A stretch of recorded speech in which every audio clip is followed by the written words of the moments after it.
Hello दोस्तों, स्वागत है आपके अपने YouTube channel JMS coaching bye Siyaram sir में। कैसे हैं आप लोग? उम्मीद है कि अच्छे एवं स्वस्थ मस्त होंगे। जैसे कि पिछले कक्षा में हम लोगों ने गति के प्रथम नियम के बारे में जानकारी प्राप्त की थी। आज हम इस वीडियो में गति के द्वितीय नियम के बारे में हम जानकारी प्राप्त करेंगे। जो द्वितीय नियम क्या है, तो आइए जानते हैं द्वितीय नियम। Newton second law of motion. Newton second law of motion. Newton second law of motion जैसे क्या है? किसी वस्तु के रेखीय संवेग में, किसी वस्तु के रेखीय संवेग में परिवर्तन की दर हमेशा आरोपित बल के क्या होते हैं? समान होते हैं। समान या बराबर या समानुपाती, बात बराबर होते हैं। तो क्या रेखीय संवेग, हमने जाना रेखीय संवेग क्या है? किसी गतिशील वस्तु के द्रव्यमान में वेग के गुणनफल को क्या कहते हैं? रेखीय संवेग। उसी प्रकार तो रेखीय संवेग होता है। तो रेखीय संवेग पर परिवर्तन की दर हमेशा आरोपित बल, माने परिवर्तन के दौरान जो आरोपित बल लगेगा उसके समान रहेगा। तो देखिए परिवर्तन में डेल्टा का मतलब परिवर्तन, डेल्टा पी। देखिए यहां पे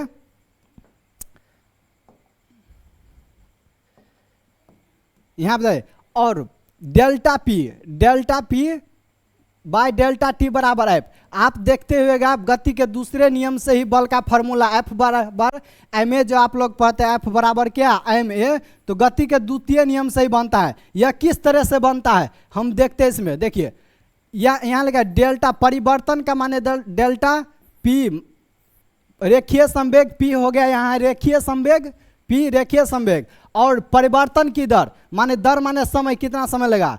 परिवर्तन की दर माने टाइम किसके बराबर होगा? बल के, आरोपित बल के समान। आरोपित बल बराबर क्या हो गया? एफ। और यहाँ देखिए हम जानते हैं कि P बराबर क्या होता है? एम भी। P बराबर एम भी। जैसे P यहाँ देखिए P बराबर क्या दिया हुआ है? P बराबर यहाँ पर क्या दिया गया? P बराबर यहाँ दिया हुआ है एम भी। P बराबर क्या दिया हुआ है? एम भी। तो यही सूत्र यहाँ लगा, P बराबर क्या हो गया? एम भी। देखिए यहाँ P बराबर क्या है? एम भी। P बराबर एम भी। तो यहाँ P के जगह हम एम भी लिख सकते हैं। देखो P एम भी बटा क्या? टी। पी एम भी बटा टी बराबर एफ। बराबर क्या हो गया? एफ बराबर एफ। एक बात और ध्यान दीजिए, जैसे कि आप लोग अपने घर से जब आइए होइएगा,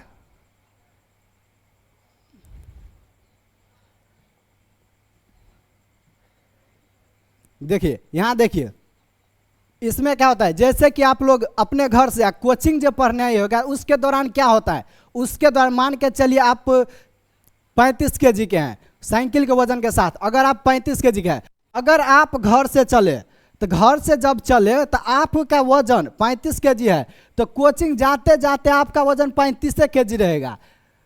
क्या होगा? 35 kg। माने एम में आपका कोई परिवर्तन है, मान के चले एम में आपका कोई परिवर्तन नहीं होगा। लेकिन वहीं आप घर से अगर कोचिंग तक जाइएगा तो उसके दौरान क्या होगा? आप साइकिल को कभी स्पीड में चलाते होगा, अगर ब्रेकर आ गया तो आप कम स्पीड कर लेगा, फिर ब्रेक मार के फिर आगे स्पीड में, खाली रास्ता है तो फिर स्पीड में, फिर कोई कीचड़ या पानी लगाए तो फिर क्या कीजिएगा? फिर साइकिल का स्थिर कीजिएगा, फिर स्पीड में चला जाए। तो क्या होगा? इसके दौरान आपका मास मान के चले 35 kg था, तब 35 kg रहा। लेकिन गति के दौरान आपका गति कभी ज़्यादा हुआ कभी कम हुआ, वेग कभी ज़्यादा हुआ कभी कम हुआ। तो इसमें क्या हुआ? मास ज्यों का त्यों रहा, लेकिन वेग में क्या हुआ? परिवर्तन। भी में क्या हुआ? परिवर्तन। मास ज्यों का त्यों रहा, लेकिन भी में क्या हुआ? परिवर्तन हुआ। तो यही यहाँ लिखेंगे, वहाँ पे क्या होगा? भी में परिवर्तन होगा, लेकिन मास में कोई परिवर्तन नहीं होगा। देखिए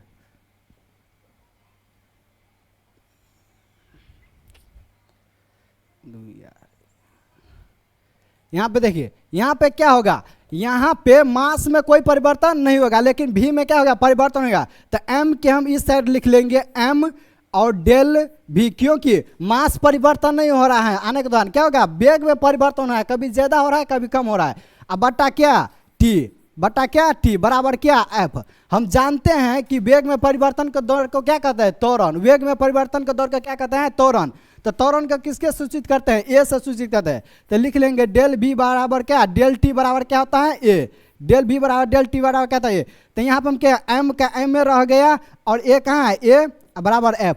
तो हम इसको इस साइड सीधा करके लिख सकते हैं एफ बराबर क्या? एफ बराबर एम ए। एफ बराबर क्या है? M A. यही ये सूत्र होता है F बराबर m, इसी प्रकार सिद्ध किया जाता है F बराबर m। जैसे टेंथ में 10वां और में आप पढ़े होंगे, चाहे नमा और में अब डायरेक्टली पढ़ा दिया जाता है कि F directly proportional to m और F डायरेक्टली a, तो इसी तरह F डायरेक्टली m a, तो F बराबर हो गया आपका m a, माने कांस्टेंट एक हो गया F बराबर m a, तो यह F बराबर क्या हो गया m a। लेकिन जब आप इस तरह से सिद्ध करिएगा तो आपको इस तरह से आएगा F बराबर m a।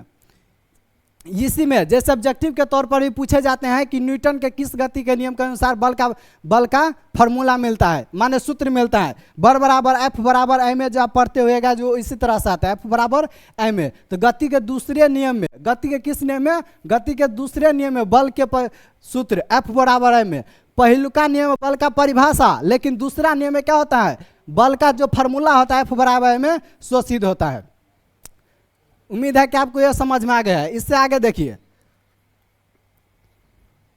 और गति के द्वितीय समय के समीकरण के बारे में बात करें तो गति के दूसरे समीकरण में किसके बीच स्थिति और समय के बीच संबंध दर्शाता है, संबंध दर्शाता है किसके बीच, स्थिति और क्या, समय के बीच संबंध दर्शाता है, स्थिति और क्या, समय के बीच क्या होता है, संबंध दर्शाता है।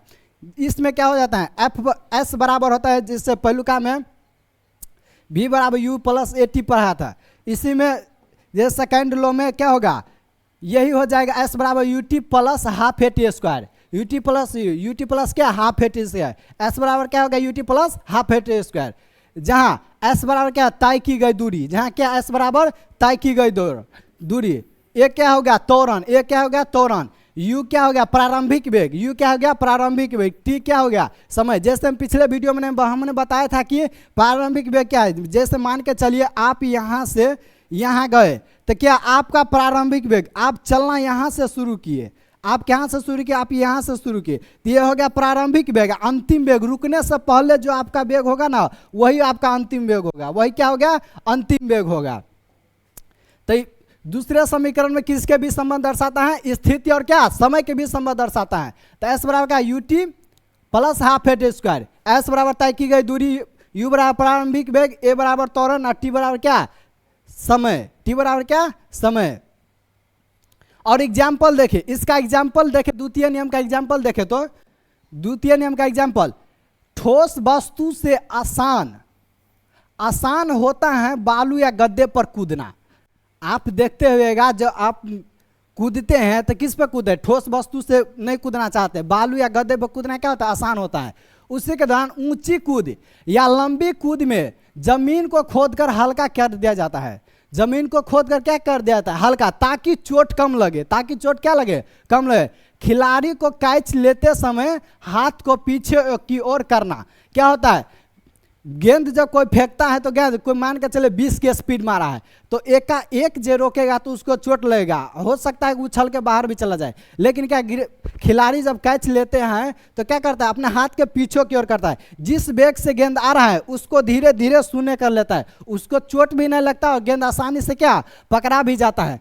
क्या होता है, गति के द्वितीय नियम में वो एग्जाम्पल होता है, गेंद को क्या कैच लेते समय क्या करता है, अपने हाथ को पीछे की ओर करता है। जैसे आप एग्जाम्पल के तौर पर देखते हैं गांव घर में जब भैंस चराने जाता है तो धोते वक्त क्या करता है, इसमें पेड़ और लगा रहता है बगल में, तो क्या पेड़ पे चढ़ जाता है और उस पे से पानी में कूदना है, क्योंकि उसको भी पता है कि जब हम पानी में कूदेंगे तब क्या होगा, जब उसका क्षेत्रफल ज़्यादा होता है, जब कूदेंगे ना तो जिस गति से वो गिर रहा है वो पानी गिरते मात्र धीरे धीरे कम हो जाएगा, उसको चोट नहीं लगा, यह वो किनारा पर कूद जाएगा, टंगड़ी हाथ टूट जाएगा सबटा। तो कहता है उसको भी पता होता है जो पानी में कूदेंगे तो क्या होगा, चोट कम लगेगा।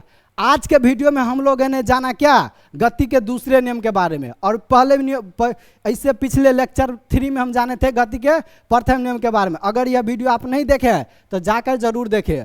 और आपका वीडियो मेरा वीडियो आपको कैसा लगा जाकर कमेंट में जाकर जरूर बतावे। आज के वीडियो में बस इतना ही, तब तक के लिए मस्त जबरदस्त जिंदाबाद रहिए। जय हिंद, जय भारत।